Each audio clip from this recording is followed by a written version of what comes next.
Hello, this is Anime Brian returning to my Let's Play of Corpse Party Book of Shadows, Part 4.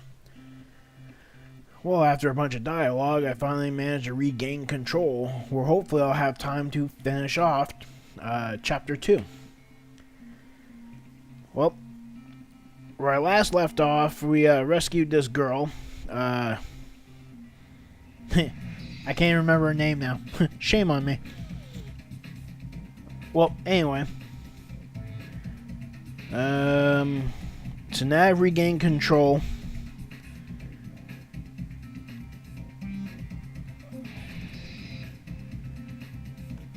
Let's see if in the locker room. It says keep heading east until I find a hole. Huh. Gee, I wonder where the hole is.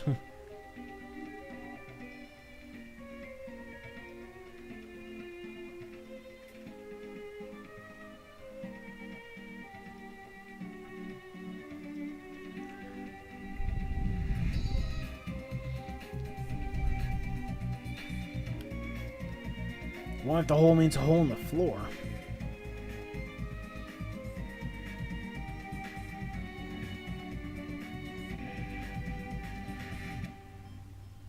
Hey, Kishinuma, what's that? I can't really make it out very well, but something down there is definitely reflecting light. I wonder if we can get it. I seriously doubt it. This hole looks like it doesn't bottom out for a while. There could be a whole storehouse down there. Maybe if we had some kind of ladder or rope.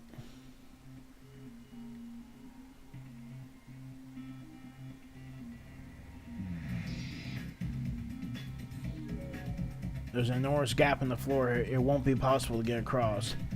Well, found the hole. Now I gotta return to the locker room.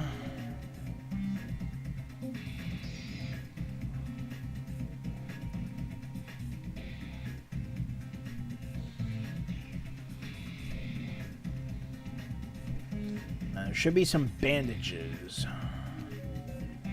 It's the gauze bandages that were used to tie up Nana. Maybe we can use these as a makeshift rope.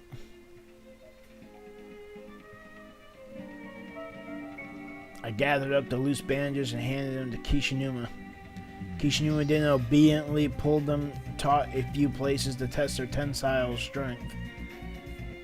There's definitely enough here to work with, and as long as we fold it over enough times, I don't think there's any risk of it tearing.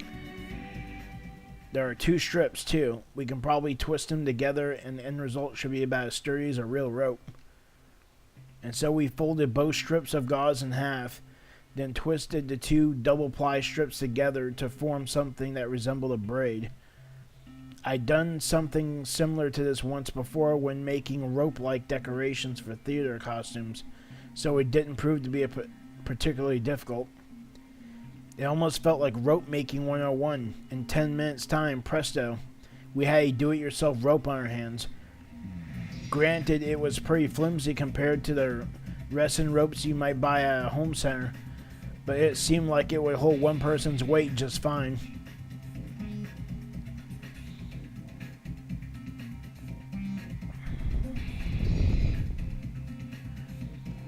Alright, time to return to the hole.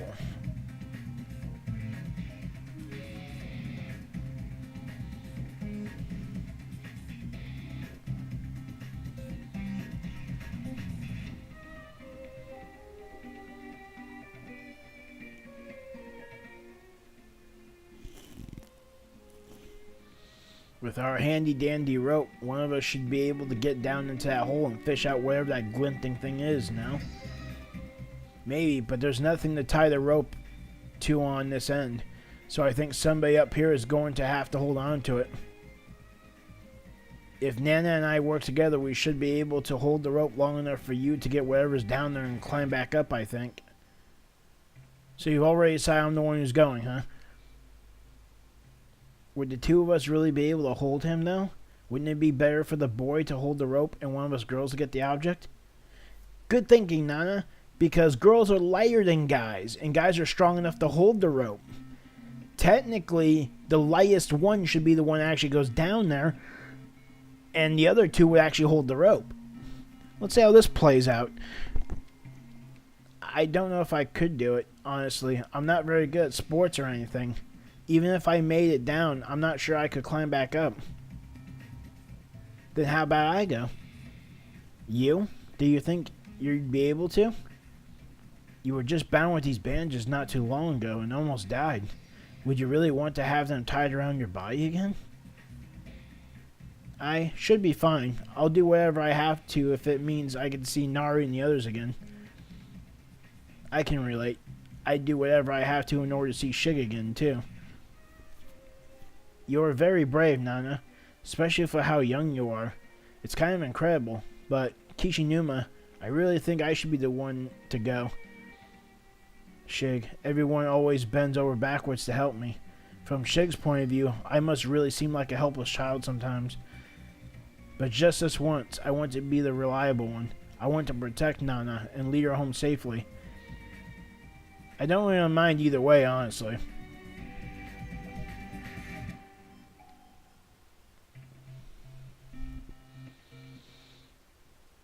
Okay, that should do it. Isn't it a little tight? It's hurting my stomach. Better than slipping out and falling, isn't it? Yeah, that's true. Alright, lower me down slowly, okay?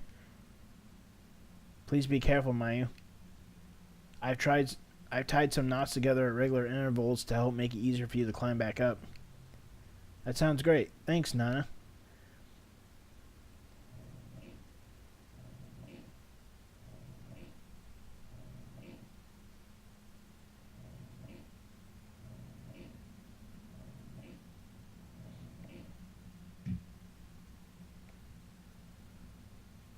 Ah, there we go. I made it. Everything okay? How's it look down there?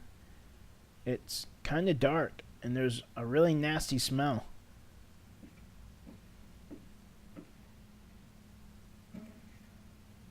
It was too dark to see my surroundings clearly, but I could instantly sense an oppressive atmosphere all around me.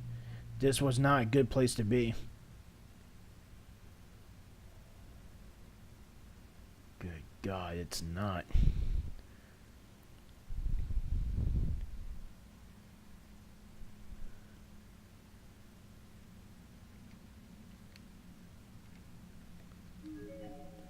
There was a large number of dead bodies scattered throughout the room.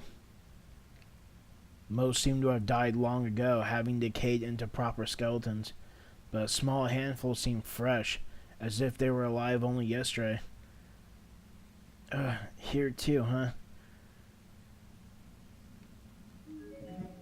It's a girl's body. This is one of the ones that seems... Come on, just give me some readable text. It's a girl's body. This is one of the ones that seems like a more recent death. So recent, in fact, that there's still a hint of body heat to her. All of her fingers have been cut off, and her tongue seems to have been removed as well. Her student ID name tag is clearly displayed on her jacket. Musashigawa Girls Middle School, Hikari Kiryu.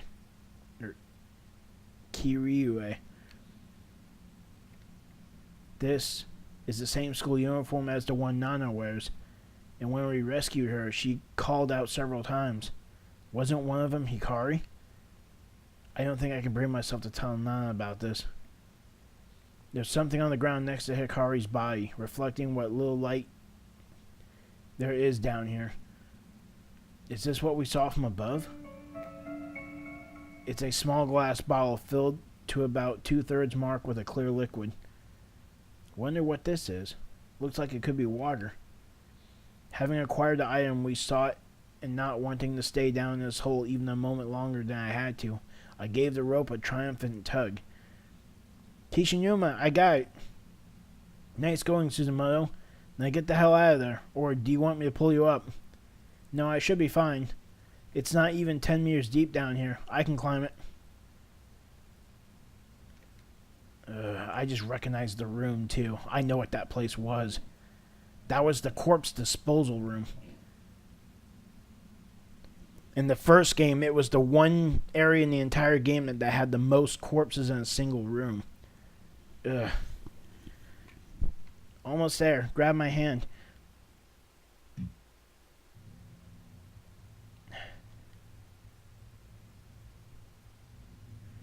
Whew. Nice job climbing out of there. I'm so beat, though. I didn't seem that high, but my arms and legs are trembling right now. I'll definitely be feeling this tomorrow. Well, you did good. So what did you end up finding? Well, this. What the heck is it? Sake? It doesn't smell or anything. I think it's just water. Oh, no, that's holy water. Holy water? My friend Hikari had a bottle just like it. It's a kind of protective charm, supposedly infused with the power of a famous spiritual medium.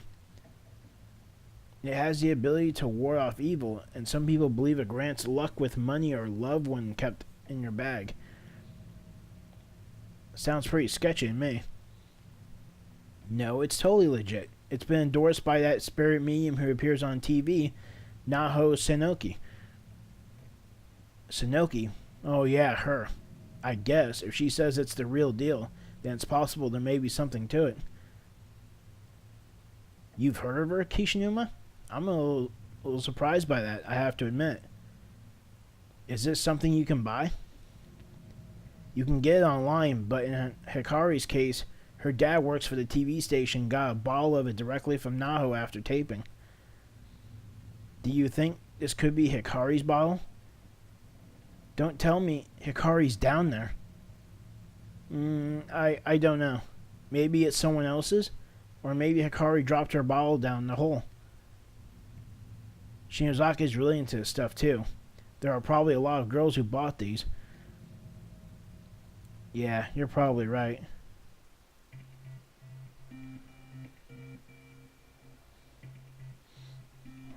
Alrighty then.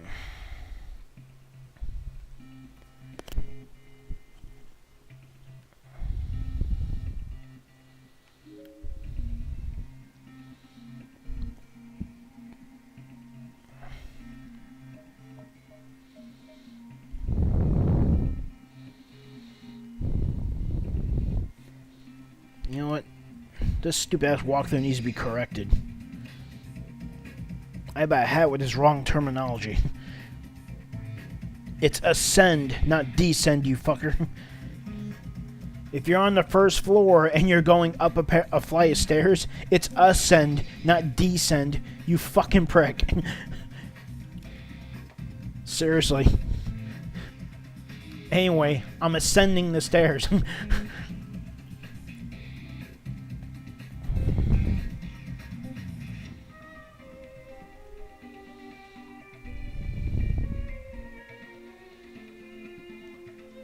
Now I head to the next set of stairs.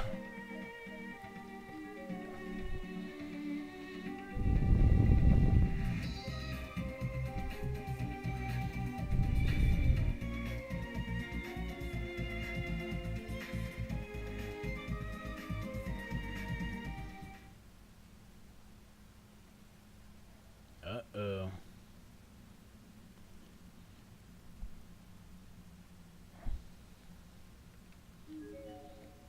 I know she'll accept me. She has to. I want that body. I want it.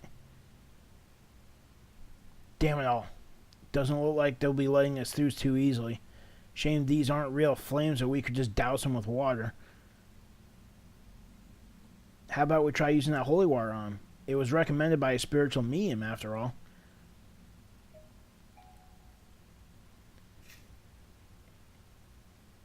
So hot, it burns like acid. Damn you all, you're still alive. Isn't that enough? May death soon come for you too. With this, one of the red spirit flames flew directly at me in what was clearly meant as a hostile action. Suzumoto, watch out!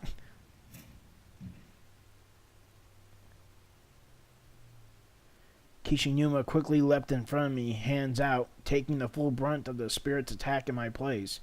Then all three flames simply disappeared. Ugh.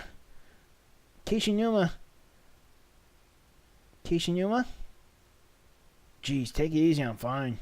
I just burned my hand a little, that's all. I'm so sorry. I should have been paying closer attention. I've got some stick-on bandages in my bag somewhere. Let's see. Huh? What? What's wrong? Oh, no, nothing. Here you go. Please allow me. Just show me where you got burned. Thanks a bunch. And Suzumo, seriously, what's wrong? Well, I seem to have lost my student ID. I probably dropped it when I was climbing down into that hole. Isn't that it in your hand? No, this belongs to the deceased girl in the school entranceway. I picked it up earlier. I held up the student ID so Kishinuma can get a better look at it. It was clear from its design alone, after all, that it wasn't a Kisaragi ID. I probably should have just left it there, but well, I was all alone and scared and thought maybe I'd learn something useful from it, you know? No, I think it's perfectly reasonable. We've got to do whatever it takes to reunite with everyone and get the hell out of this school. You mind if I take a look at it? Sure, I don't think you'll find anything too helpful in it, though.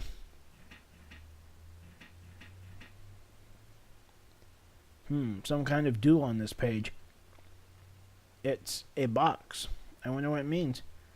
The memo page Kishinuma opened to was ringed with bloody, sticky fingerprints. And centered among them was a rough sketch of a box drawn in ballpoint pen, along with numerous lines of text written in rough, shaky letters. They seemed to have been written with an excessive amount of force, resulting in countless black splotches and small tears in the paper. I think Ayaka is going to kill Ao. I need to hide her. Ao is mine and mine alone.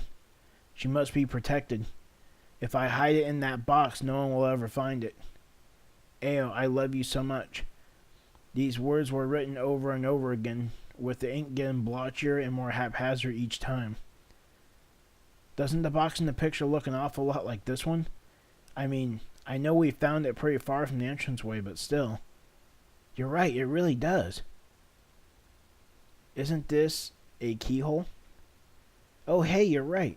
I wonder if maybe that key I found will fit the lock. Kishinuma and Nana were both watching me expectantly as I produced a rusty key from my bag. I inserted it into the lock. It fit. Crossing my fingers, I began turning, and met with no resistance at all. It was the right key. The lid popped up, and nostalgic music started to play. It's a music box. I had no idea. I think I've heard this song before, too. Oh, I miss you so, more than you can know. Tell me where, oh where, did you go? This is so not the time or the place for karaoke. Sorry. Kishinuma took the music box from my hands with a sort of derisive smile on his face. So something's inside this thing then, right? No good. It's too tight of a squeeze. My fingers won't fit. Try turning it upside down and shaking it. Oh, something came out. But it's another key, huh? Who hides a key behind the lock? But this means we can probably open some door now that we previously couldn't. I placed the key in my pocket for safekeeping, and tried in vain to remind myself that I shouldn't get my hopes up. But in truth, I was downright thrilled. We were making actual progress.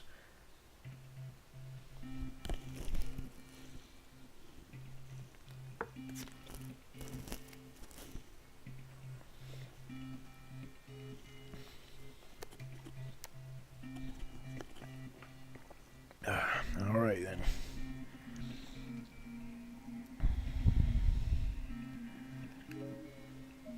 Time to go up the stairs to the 3rd floor.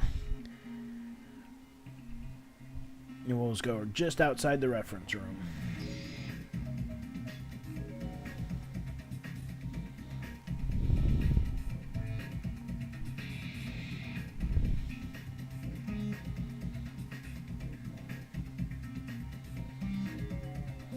I've got a good feeling about this. Let's try that music box key. The key turned easily in the lock and the door came right open. There was a dead body propped against the inside of it. As the door slid open, it spilled out into the hallway. Kishinuma completely ignored us, however, stepping over it and darting into the room as fast as his legs could carry him. Shinozaki! Within the pale darkness of the room, a figure stood in front of one of the shelves, completely engrossed in some ancient-looking tome. It was Shinozaki. The floor around her was piled high with book sheets seemingly read and discarded. Strange, coming from a bibliophile who usually won't even crease a spine. The curve on the other side causes a turnover on the 9 ball joints that look like fish in an hourglass geoglyph. That look like a fish in an hourglass geoglyph, with a white shoe instead of a needle. Shinozaki, get a hold of yourself. No talking. This is a library. Honestly. What do you uncultured troglodytes hope to accomplish in here with your worthless gossip, huh? Shinozaki, that's enough. You can stop this now. This isn't you. You're in pain, right? Whatever loose soul is in control of Shinozaki, I'm calling you out.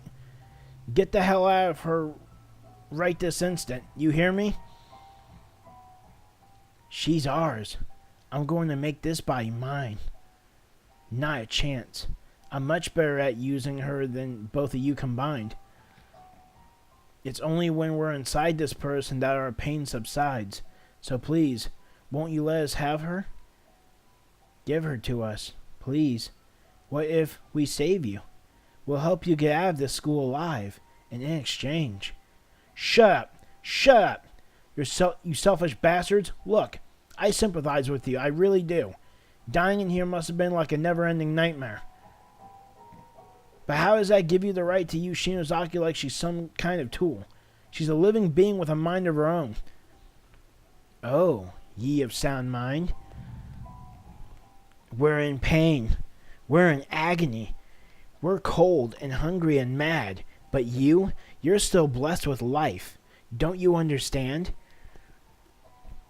I don't give a shit about any of that. All I know is you can't have Shinozaki.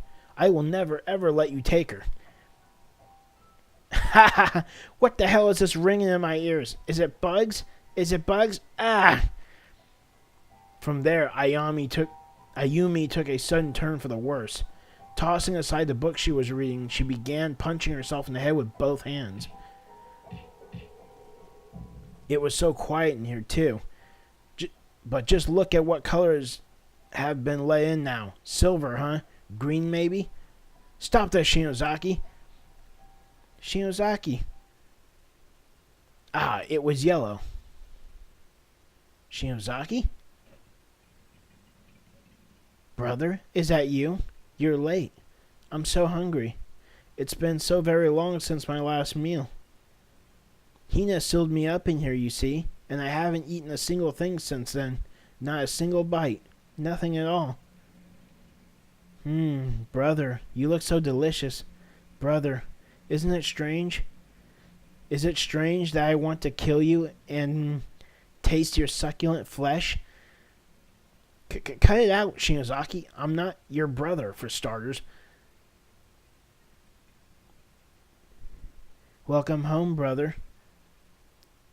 Miki, you're here again? You know, your selfless little sister drops by just to make you dinner, and that's how you greet her? You've been eating your meals every day, brother? More or less, yeah. Some prepackaged convenience store food here and a school lunch there. Just as I feared then. You keep going like that and your health will deteriorate in no time. Well, you sit tight. I'm making you a fine meal right now. Wherever would you do without me? How's school going? I heard you've been hanging out with a boy named Mochida and a girl named Shinozaki. What kind of people are they? Everything is going to be okay. I know it. Dad'll come around one of these days. Just be patient. Okay, brother? Stop it!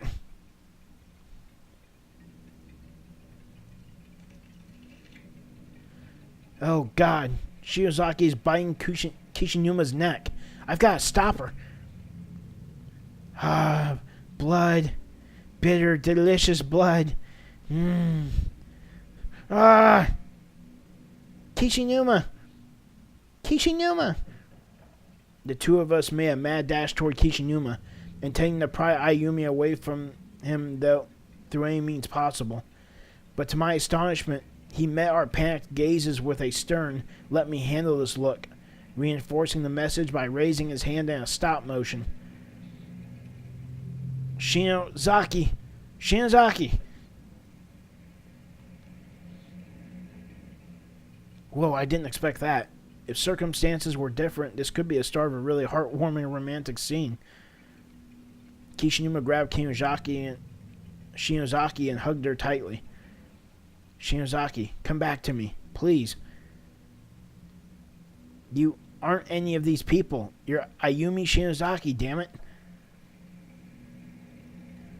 So warm. Bit by bit, I could see the expression on Shinozaki's face change.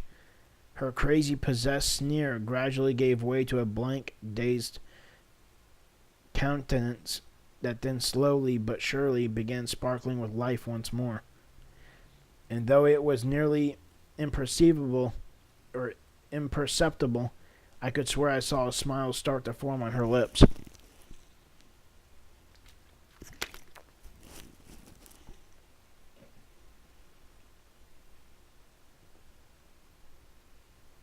Kishinuma? For a few long moments, Shinozaki stared into Kishinuma's eyes. Then, in an instant of realization, her face turned beet red. I recalled the phrase, "oh crap," drifting through my head in a split second, and then... What? What the hell are you doing? Ow! What the hell are you trying to pull here, pervert? Get away from me. Shinozaki? What is wrong with you? Shinozaki, you had me really worried there. But, well, I'm glad you're back. Shinozaki. Kishinuma, are you alright? Suzumoto, where are you? Wait, where am I? Shinozaki, what does one say in this situation? Welcome back, I guess? Huh? What? What's going on?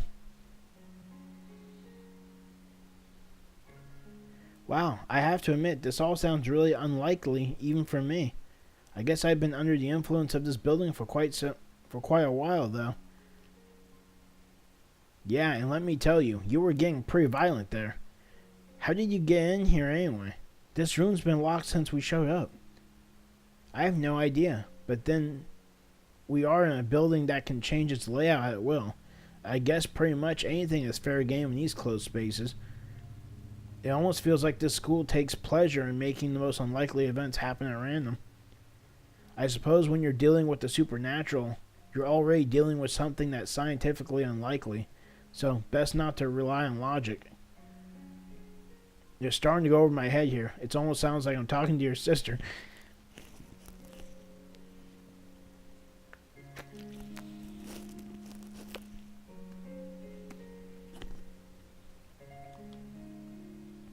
Well then, let's just put it this way.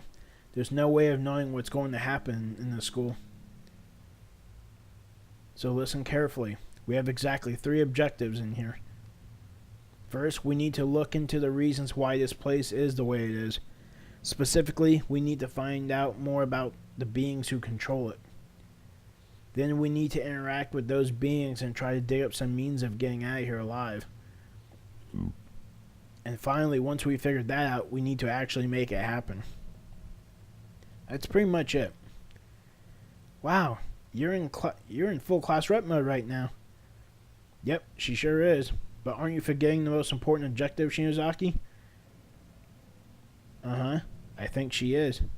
Finding all our friends safe and sound. Oh, yeah, good point. That should be our first step for sure. Once we found Miss Yui, Mochida, and the others, then we can work on the rest. Damn straight. And Ogasawara's friends to the mix. Add Ogasawara's friends to the mix and we'll be so many strong that nothing can stop us, right? Right. Let's not get too careless, though. None of this is going to be easy. There's only so much we can do in here, and that's not likely to change. For now, I suggest we investigate our surroundings as thoroughly as possible. Leave no stone unturned. And don't give up or give in, no matter what. I mean, don't get me wrong. I'm scared to death right now, but I'm not going to let that stop me. Don't worry, we'll be behind you all the way. We can get through this together. At this, Kishinuma stood up and began scanning his eyes over the nearby shelves. Since we're here anyway, how about we start by checking for clues in this room? It is a reference room after all. There's bound to be something worthwhile.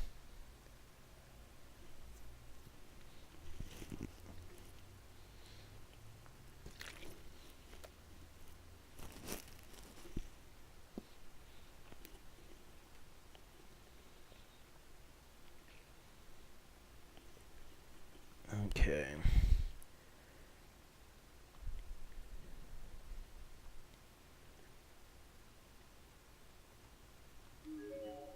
There are numerous scrapbooks on the shelf, each containing various newspaper and newsletter clippings. One in particular stands out. It's an old-school 3-ring binder filled with articles that are all over 30 years old. 1973, serial kidnapping and murder at Heavenly Host Elementary. That's here, right? There was an article about that in one of the classrooms too, I think. Dashing the hopes and prayers of their concerned parents, 3 of the kidnapped children return home tonight in body bags. Local police gave an official statement at around 4 o'clock yesterday afternoon. Yuki Kano, 11, Ryo Yoshizawa, 8, and Tokiko Tsuji, 7, previously reported missing, were found dead in the basement room beneath the school. The circumstances behind their murders are still under investigation, and a suspect with ties to the school's teaching staff is in questioning. First responders report a shocking, grisly murder scene and have expressed concerns at even allowing the families of the deceased to see their children. Significant mutilation is said to have occurred, and officials believe the sight of this may exacerbate the already delicate mental states of the bereaved. The sole survivor of this unspeakable crime is 7-year-old Sachiko Shinozaki, who remains in shock from the experience. Her testimony may prove invaluable toward closing this case and putting this horror behind us. However, so police are anxious to question her. Meanwhile, other parents have already begun calling Heavenly Host's safety procedures into question in the wake of this tragedy. Members of the PTA have... There's a snippet from another page as well, which includes photographs of the 3 victims as well as the lone survivor. Oh, these are the children I saw. I've seen them too. I guess they were killed here. So now they've cursed the place or something.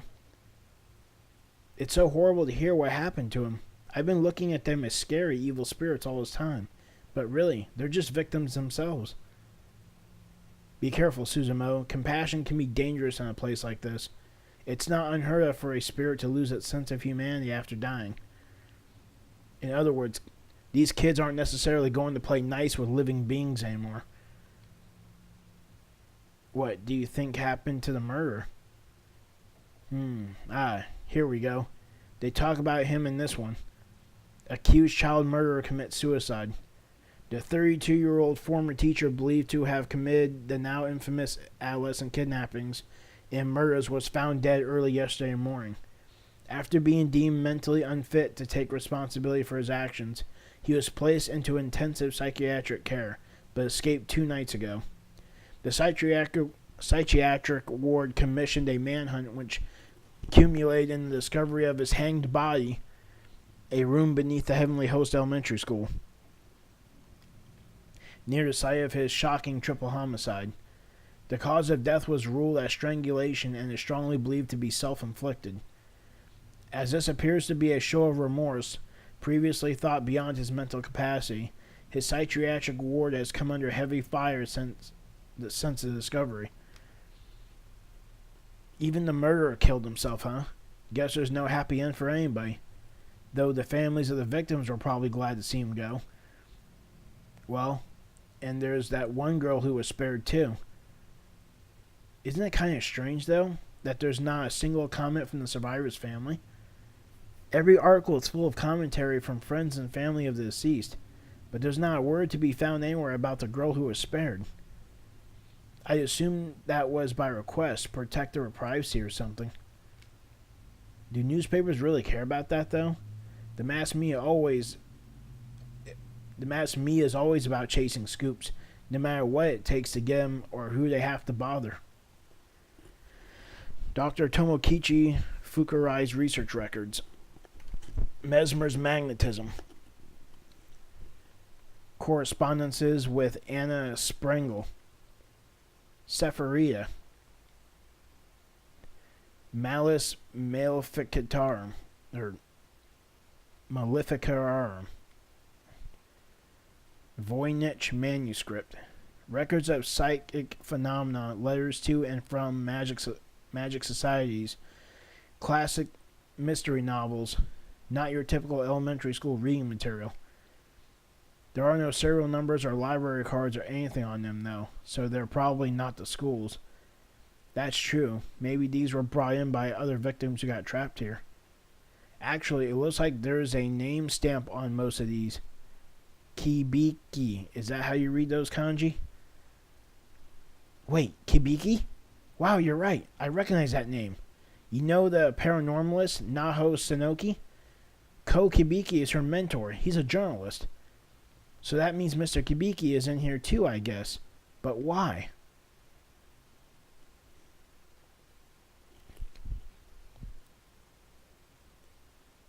I'm going to keep reading, even though the walkthrough doesn't mention it. Nothing on this shelf seems particularly relevant. Damn you. Nothing. Yeah, screw you. Fine, I'll read the books on the floor. No, you won't let me because you're a dick. Let's see. Darkening 33. I'm really close to the end of the chapter, so I guess it wouldn't be that big of a deal if I just examined the corpse. It's a girl's body, seemingly junior or senior high. It's mostly decomposed down to the skeleton at this point. There's a duffel bag on its side next to her with a tracksuit partially hanging out of it. And her student ID name tag is still clearly visible on her uniform. Momijigawa High School, Ayo Amano. Oh, we found Amano.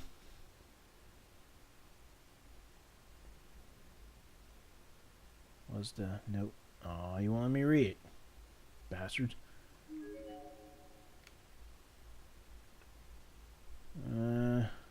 Anything else?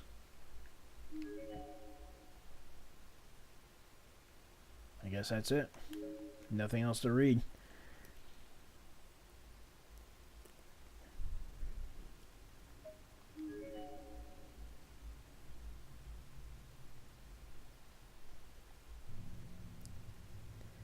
I wonder how much time has passed since we got here. I don't know if I can trust my cell phone clock in a place like this. That's a good point. If space is being changed around randomly, there's no reason to believe the same thing isn't happening at the time. I trust my stomach, though, and it's telling me that it's dinner time. Or it's telling me that dinner time has already come and gone. And now is about when good boys and girls should go to bed. I have to admit, I am hungry. Maybe we should add finding food to your list, Shinozaki. But for now, I think it's about time we found a nice cozy spot to sit and rest for a while. I think I'd like that, as I'm really, really tired. Not so tired that I'm worried about getting possessed or anything, but tired enough.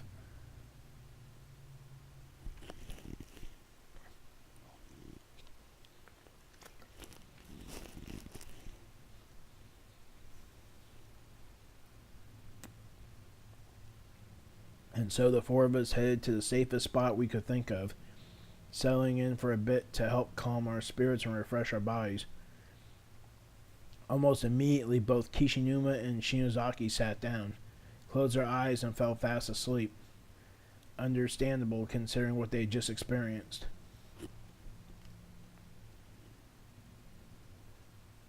Out like a light, both of them. They must be exhausted. Kishinuma went through a great deal of turmoil to save Ayumi, after all. Aren't you tired too? I am, but I just can't bring myself to sleep. My mind keeps racing, wondering what Nari and the others are doing right now. I feel like I need to be ready to run out after him at a moment's notice. I know just where you're coming from. I get the same way when I think of Shig. I wish I could see his face right now, you know? Huh? Nana, what happened to your legs? I felt a chill in my stomach as soon as I saw them. They were the same bruise-like markings around Nana's slender thighs that I had seen before. But they'd become much darker in color. They looked pink originally, as if she had just rubbed her skin up against something, but now they were deep dark purple, the color of grapes. Are you alright? Does it hurt? You mean the bruises? They've been there since before. Yeah, but they're darker now. Oh, you're right. What a weird color. What's happening? It probably just changed color over time from the blood rushing to the surface. I doubt it's anything to worry about. Sorry. I just hope it doesn't leave a scar. True. You do have beautiful legs after all. Oh, but please. No, I don't. I'm jealous. You're so thin and gorgeous.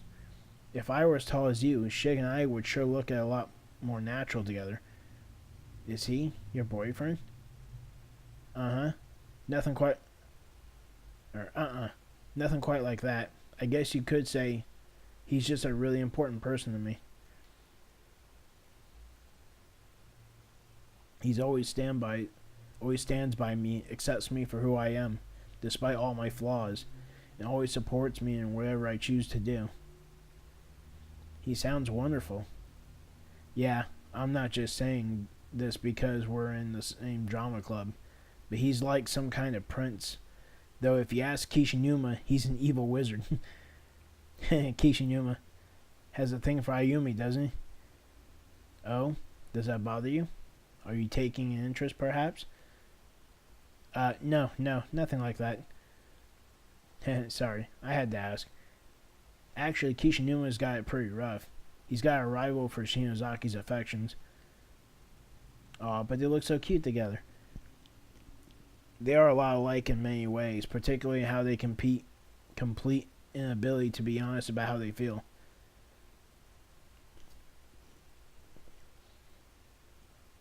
I'll bet it's a lot like you when you're with Morishige, isn't it?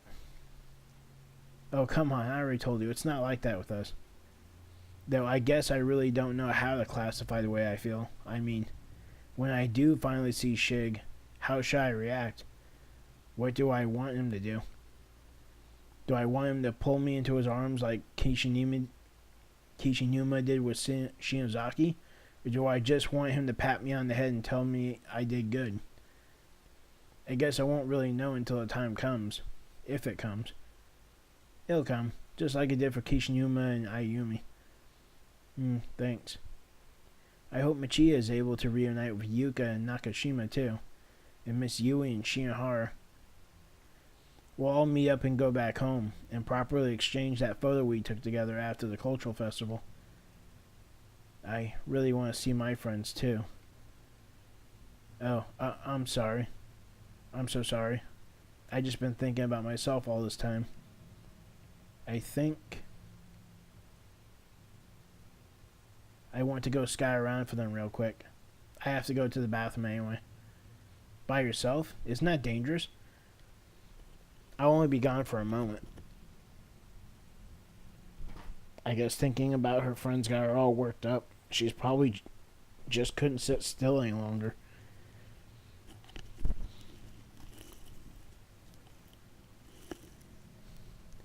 Suzumo? Ah, Kishinuma, you're awake. Shouldn't you go with her, just to be safe? I probably should. You stay here and keep an eye on Shinozaki. Thanks, I will. If anything happens, just yell real loud, okay? I'll smack Shinozaki till she's awake and the two of us will come running. Okay, the hallways are pretty dark, so I think I'm going to borrow one of her candles. Just be careful. Once you find Ogasawara, you two come right back here. You got it?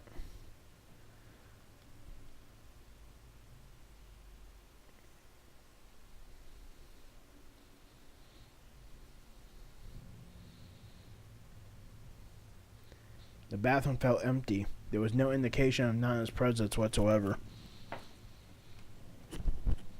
Maybe we passed one another without realizing it.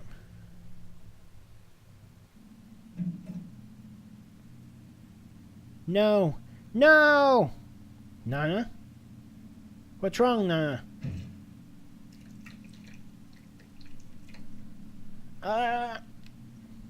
The sound that echoed through the hall was like that of a butcher slicing up a large chunk of meat, bone and all. And this sound was accompanied by the dimly lit figure of Nana sprawled out on the ground in front of me. Or rather, part of Nana.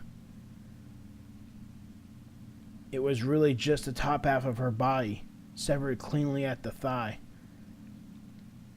Her legs were completely gone. And the worst part is, she was still fully alert and aware. Ah!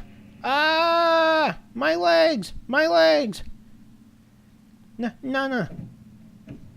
This grisly sight was too much for me to handle. I became weak in the knees and fell backwards, landing on my butt. I couldn't move. It hurts. It hurts. My legs. My legs. Nana was bending and contorting her back and writhing on the ground as if struggling to escape the pain and the fear. I wanted to help her, but I had no idea what I could do. Nothing had ever prepared me for a situation like this. I couldn't stand up. I couldn't even think. The sight of Nana's squirming body, gushing blood every which way, was burning itself into my mind. It was the most frightening thing I had ever seen. Ah! Ah! It hurts! It hurts! Ah! Ah! Ah!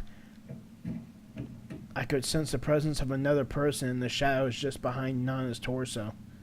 Who was it? The darkness was all-encompassing past a certain point, giving only the vaguest notion of a human silhouette within the inky black void. Who's there? That's the locker room. No, wait, it's not. Where is this? What's back there? That door should have led into the pool locker room, but the lighting, or lack of it, was completely wrong.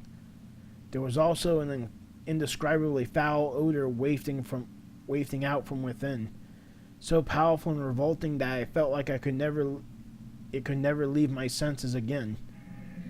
And whatever being was lurking in the shadows of that horrible room was getting closer to me, step by step.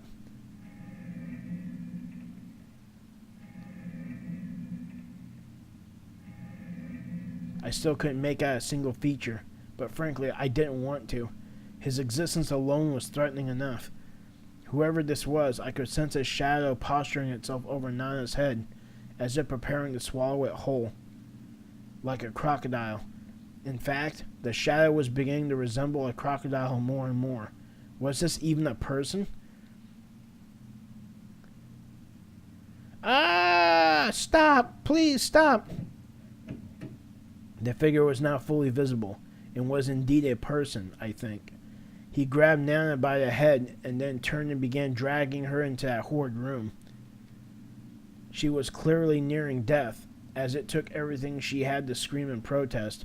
Her voice was getting weaker and her writhing less pronounced.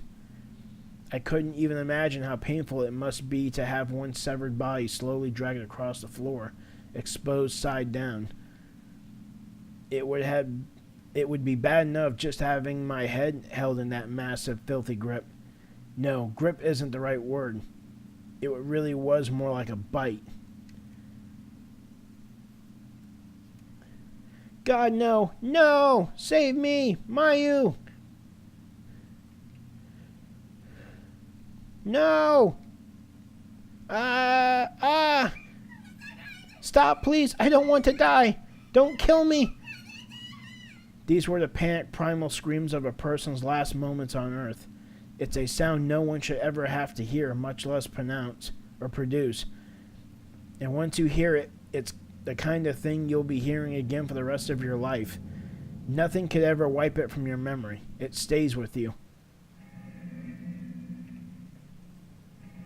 I sat there dumbfounded, so disturbed that I could barely breathe, and watched the slow slither of Nana's body as she disappeared into the unknown. It only took a few seconds for her to vanish into the blackness, but those were the longest few seconds of my life. And once she was gone, only a wide swath of blood remained, tracing her path down the hall and across that hellish threshold. Nana? I have to go save her.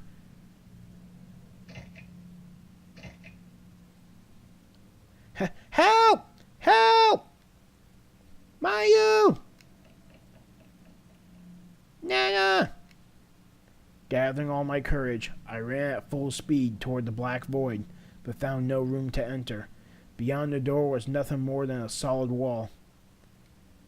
What? No. Where is she? Where was she taken? Mayu! It was just as Shinozaki had said. Right before my eyes, a human being was being pulled into a space that simply no longer existed, pulled out of reality. And yet, I could still hear her. No! I can't even describe how frightened I was. All I could do was scream and take off running, away from there. Anywhere else was preferable.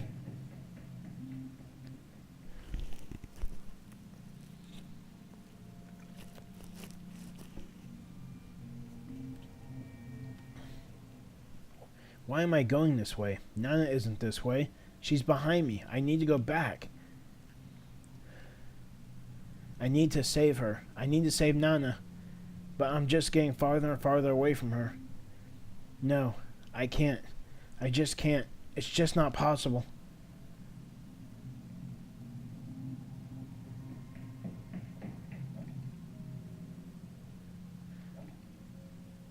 I'm sorry. I'm so sorry, Nana. I couldn't do anything to save you. What do I say to Kishinuma and Shinozaki? We were just talking with her, and now look what's happened. Her legs were torn right off, right along the lines of those bruises. Wait, the bruises. Nana was sliced up in the exact spots where she had those markings. And I have markings just like that on my stomach. But that doesn't mean anything, right? It's just a coincidence, right? What is wrong with me, worrying about myself at a time like this? But I can't help it. I opened my compact mirror and hesitantly brought it down to my abdomen, lifting my shirt and loosening my skirt a bit to get a better look. Oh God, no! I didn't have to look very hard. The color of the bruise on my abdomen had darkened significantly. It was far more pronounced now, practically pulsating in purplish red. It looked more like some kind of demented crest that had surfaced from deep inside my body. No. No! It's darker, more clearly outlined, and it looks bigger now too. What was this? Why is it here? It's just a bruise, right? I'm sure it'll go away on its own over time if I leave it be. I just kept telling myself that it would go away on its own. It was nothing, and I was starting to believe it.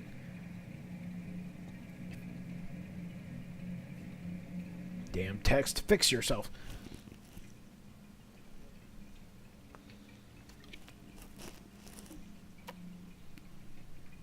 Feeling somewhat placitated, I left the mirror up and prepared to shut it and put it away when I caught a quick glimpse of my face.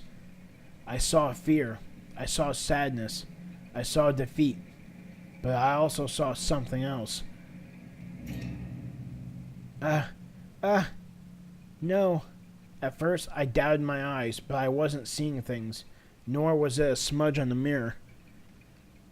It was another discolored bruise, just like the one on my abdomen. It was nowhere near as dark, but it was definitely there, and given enough time, it would probably get a lot darker. Well, why? Why? When did I get this? Maybe it's just dirty. Maybe I just need to wipe it off. I tried spit shining it away with my finger, but all that did was make it wet. And each time I pressed down on it, the surrounding skin would turn white, creating greater contrast and making it stand out more. It wasn't going away. It wasn't going away. And if it just kept darkening, I might wind up like Nana. No, please, no. No, no! Torn apart at the seams. No! Suzumoto, what's wrong? I thought I heard you scream. No luck in finding Ogasawara? I don't like that at all. We'll help you search. Suzumoto? No, stay back. I took a step away from them despite myself. What's going on? Please, just stay back. Nothing's going on, I swear. Did something happen? Did you see something in your compact? It's nothing. I didn't see anything. I'm fine. I'm fine. No, I couldn't let them see me like that. I didn't want them to see that hideous bruise. Wait, Suzumoto! Suzumoto!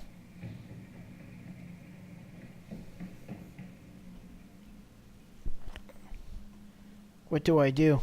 What do I do? I'm running again, but where? Where am I going?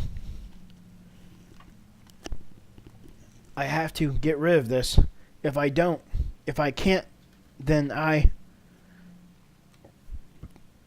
wind up like Nana.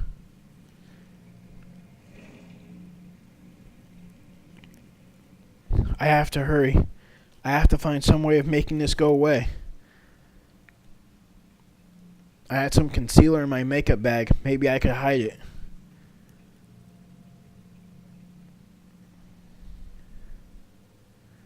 There we go. Can't see it all now. All I have to do is get some sleep, and when I wake up, that bruise will be long gone. I know it will. The heck? I know it will. Yeah, I was getting all worked up over nothing. It was just a little mark on my face, that's all.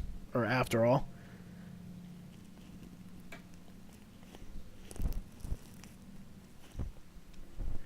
Probably just a result of all the stress I've been feeling here. Once things calmed down, it would go away for sure.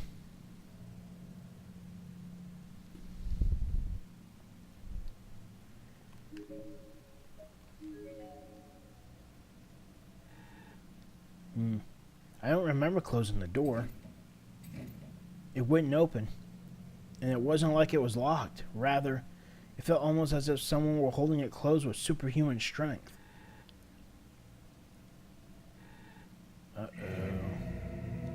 Suddenly I realized why. The door was wrapped multiple times over with thin black threads. How had I not noticed these a moment ago? What the... Is this human hair? I looked at it a bit more closely and concluded, without question, that's exactly what it was. I felt an unpleasant heat radiating all along my back muscles, across my entire spine. I was being watched. There was some sort of moist, lukewarm presence in the room with me. And slowly but surely I could sense it moving. Who's there? Who's behind me? I was too scared to turn around. This room. Ihi? It was a little girl wearing a red dress. Probably a first or second grader. Her skin was as pale as pottery, contrasting with her lacquer-like hair, and she looked somehow familiar. Ah, this is the girl from the newspaper who survived the murders. Sachiko Shinozaki. But that can't be right. That happened over 30 years ago. This room is so lifeless. I know what it needs. A human autopsy model. I want to dissect a human. What? Oh, shit, you had to bring all three of your friends, too, didn't you? Have you come to play with us again? No, please, no.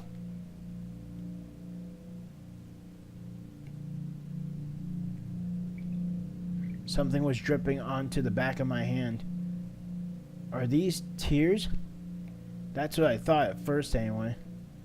If I started to cry, I wasn't aware, but considering what was going through, it wouldn't have been surprising in any way.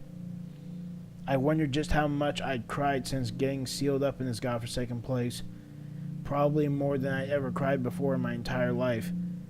But these weren't tears, were they? Was it blood then? Did these children do something to me? Sure enough, I reached up and touched my face, and my finger came in contact with something sticky. Something sticky and red. What did you do to me? We didn't do anything. Sachiko's answer was cold and disinterested, and came accompanied with a crooked, wry smile. She was just a child, yet one glance from her made every hair on my body stand on end. How about you take a look in the mirror? We'll wait, just for a little bit, though. Sachiko's face somehow made me feel as if there might be two sides to her, one gentle, one not. But regardless of which I was dealing with here, I wasn't about to go against her recommendation. I was legitimately curious myself. So I took out my compact, opened it, and... Why? No, please. The bruise I concealed with makeup had sprung back to the surface once again, though it could hardly be called a bruise anymore. My skin had literally split open from inside, and blood was beginning to seep out through the pinkish fissure, bead by bead. No, this can't be happening. It can't be. No. It's happening. That's all you. If you hadn't fought it, you might have been able to die quickly. But you are going to die. You're going to be torn open along those cracks on your belly.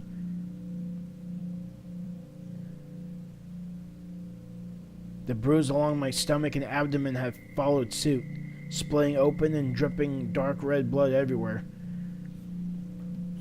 At this point, I completely lost any ability to think or reason. I was a goner and I knew it.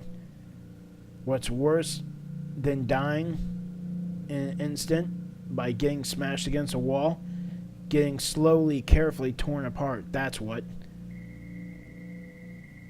Let's play. Come on. Let's play. Time to begin the autopsy, everyone. Please, stay away. Stay away! Yeah, I was a goner. I couldn't fight it. Somewhere deep in the pit of my soul, I knew there was no way out. This unimaginably cruel fate was predestined. I couldn't escape. Oh, sure, I tried to run. I squirmed and resisted with every last bit of strength I had. But fate had me by the ankle, and it wasn't about to let go. If only I could force myself to lose consciousness, maybe I could avoid the unbearable agony that I knew was coming. But sadly, I wasn't that strong-willed. I could feel the hands of children all over my body, coming from virtually every direction, and they were really digging. Ah! It hurts! Ah! It hurts! It hurts! Ah! Ah! Ah! No! I'm dying! Save me! Shig! Shig! Ha ha! Your dear Shig won't be coming to your rescue. No chance. No hope.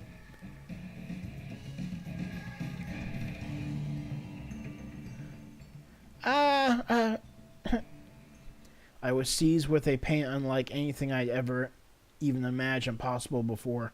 I couldn't talk, couldn't move, couldn't even think. I felt like my head was going to explode under the pressure of the millions of nerves, all telling my brain just how much every part of my body hurt. And it didn't stop. Every moment it grew worse and worse.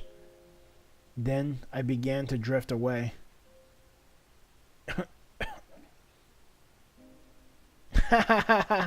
What an awful stink. Let's decorate the wall, or maybe the hallway outside, with our new autopsy model.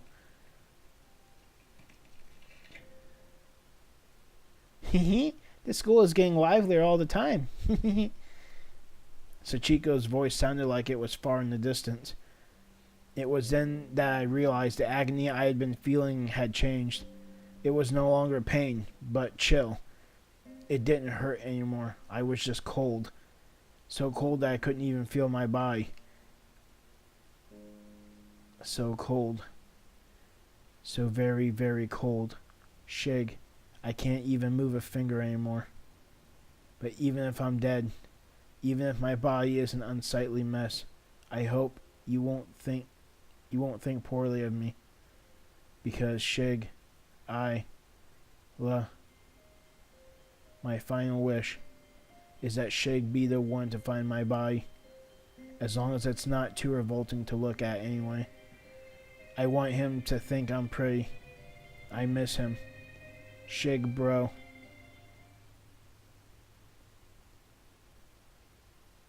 And that's that. Well, chapter 2 clear. Number 3, encounter. Chapter is now playable.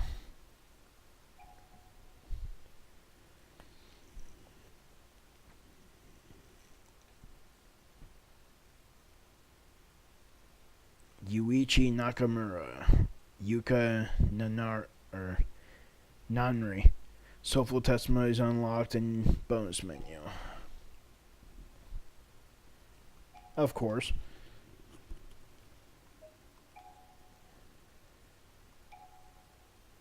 Yay, I finally completed chapter 2. And this is also the end of part 4. Not bad. I'm basically completing one chapter every 2 parts. Well, I hope you guys are actually enjoying the Let's Play so far, and hope you'll look forward to seeing me play the rest of it. Well, I still kind of prefer the way the first one played, but, you know, I'm going to give this its fair shake. And it's accepted for what it is. Still can be pretty scary at times, but not nearly as much as the first game now. But anyway, like and subscribe if you want, and hopefully I'll see you next time in part 5 of Corpse Party Book of Shadows. This is Anime Brian saying sign out.